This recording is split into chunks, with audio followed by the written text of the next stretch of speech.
Here's another example to illustrate how to use our two relations, electric flux.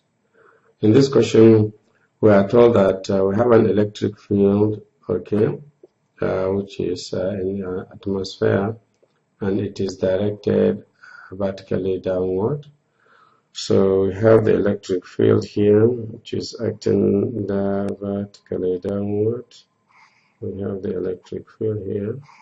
This is the electric field that is told that the intensity of the electric field at 300 meters is 60 newton per coulomb, and at 200 meters altitude it is 100 newton per coulomb. Okay, so our electric field has different values, it's increasing downward.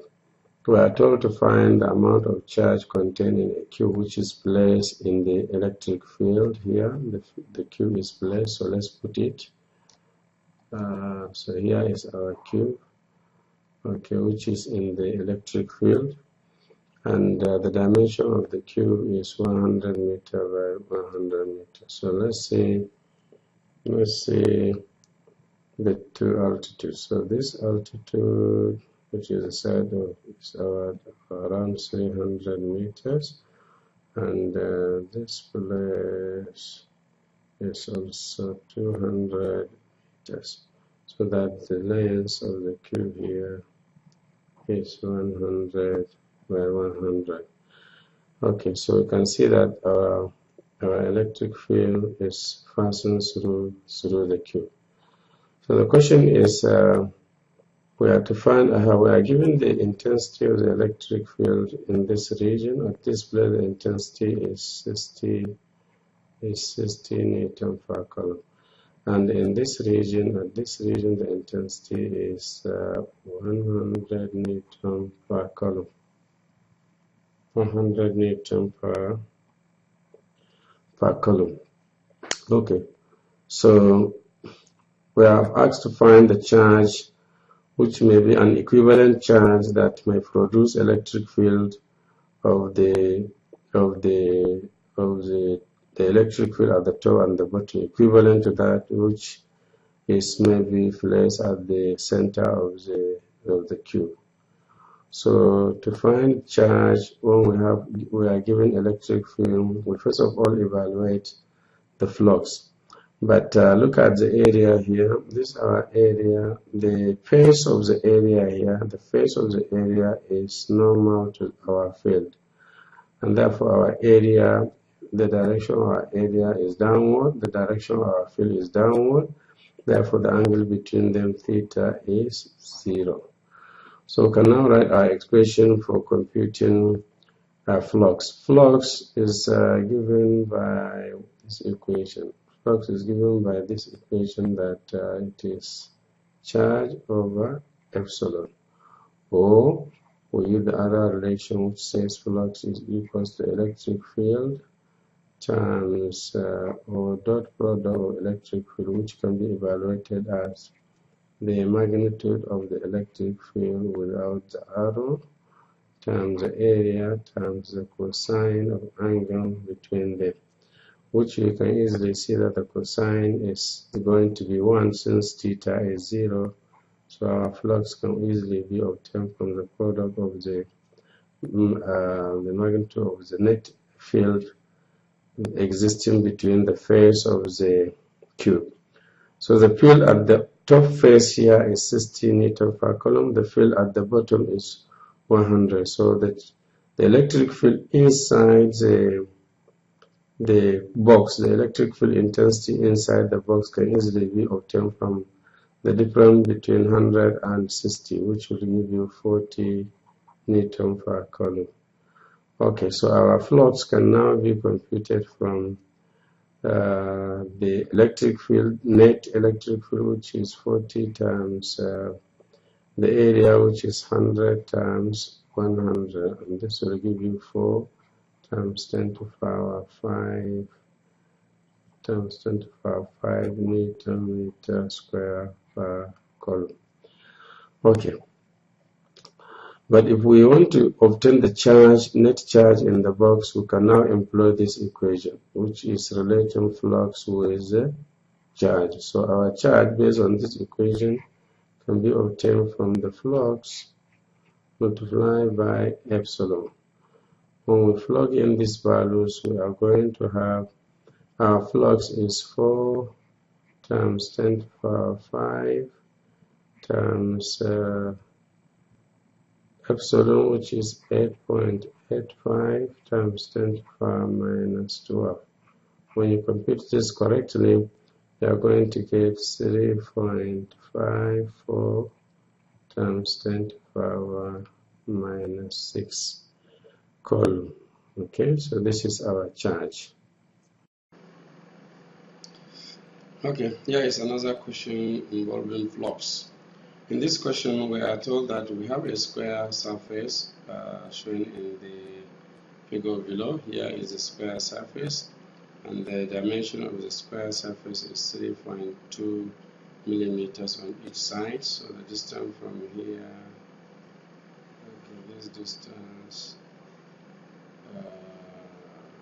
is 3.2 millimeter. Okay. Similarly, the distance from here to here is 3.2, since we have a square. Okay, this square is immersed in a uniform electric field E. This is our field. This is our electric field E. These are the fields. Okay, and the intensity of the electric field is 1,800 Newton per coulomb. 1,800. And the field lines, they are making an angle of theta, which is 35 degrees with the area, the direction of the area. Here is our direction of area. This is the direction of our area. So this is our area here. So the length times the width will give us our area, and it is projected off here. And the angle between the area and the face and the field is 35 degrees, as we are given in the question. So we are asked to calculate the total electric flux passes through the surface. So we have an equation which is telling us that the total flux in a surface is given by this product, E dot A, which is evaluated as magnitude of E, magnitude of A, cosine of angle between them. So if we plug in our values here, the total flux can be evaluated by multiplying here. Our field is 1,800. Our area is 3.2 times 10 to the power minus 3, one face, times another 3.2 times 10 to the power minus 3, times the cosine of our 35 degree.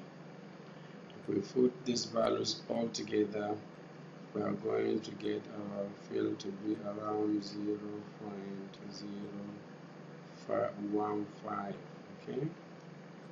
15 Newton meter square per coulomb. So this is the total flux for this case. Another question involving flux. In this case, we have a flux. We have a charge placed at the center of a cube. So let's have the cube here. We have the cube. Okay, let's have the cube here. Assuming this is a cube. Okay, this is a cube. Okay, and inside the cube we put our charge. Since we know our charge will release some flux from it, if we assume the charge is positive, so we are going to receive flux coming out of the basis of the cube. The cube has a length of 55 centimeters. So the question is to find out the net electric flux passing through the basis of the cube. So we know since we place charge here, we are going to have flux coming out in a spherical form, coming out in and hitting the face, all the faces of the cube. So our total flux can be obtained from the total charge we place over epsilon.